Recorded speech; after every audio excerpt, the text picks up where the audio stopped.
Dans la matinée du 26 décembre 2025, la Direction générale de l'économie et de la planification a tenu sa conférence annuelle sur le suivi de ses missions. Une rencontre qui a permis de partager les acquis avec les partenaires de mise en œuvre et de rappeler les objectifs de l'étude prospective pour les prochaines années. Le reportage de Paul Moyenga et de Sonia Kokti.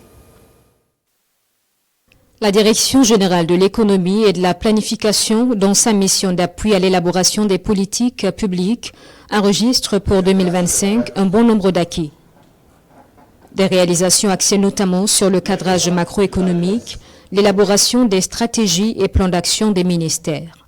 Au niveau régional, nous avons pu appuyer l'ensemble des collectivités, que ce soit au niveau régional, au niveau provincial, à la mise en œuvre des plans d'action, à l'élaboration d'un certain nombre d'instruments qui devaient permettre une meilleure planification des investissements.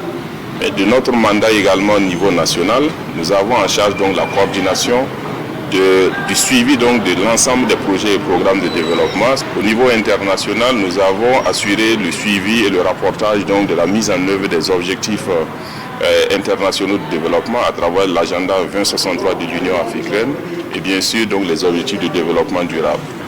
Et ce travail qui a été fait permet de faire des projections et qui essaie de voir le Burkina, par exemple en 2060, en ce qui concerne l'étude nationale prospective, qui est en fait un travail qui a été fait très long, difficile, et qui est un travail d'une grosse réflexion menée par cette grosse machine qui est la DGEP et qui a permis de projeter le Burkina en 2060. Ça dit où est-ce qu'on devrait aller, où est-ce que les ressources doivent aller en priorité si on veut atteindre les objectifs qui ont été fixés dans ce plan.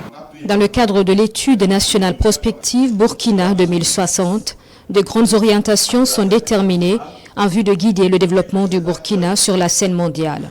La souveraineté économique, celle alimentaire et sanitaire viennent en première ligne des priorités.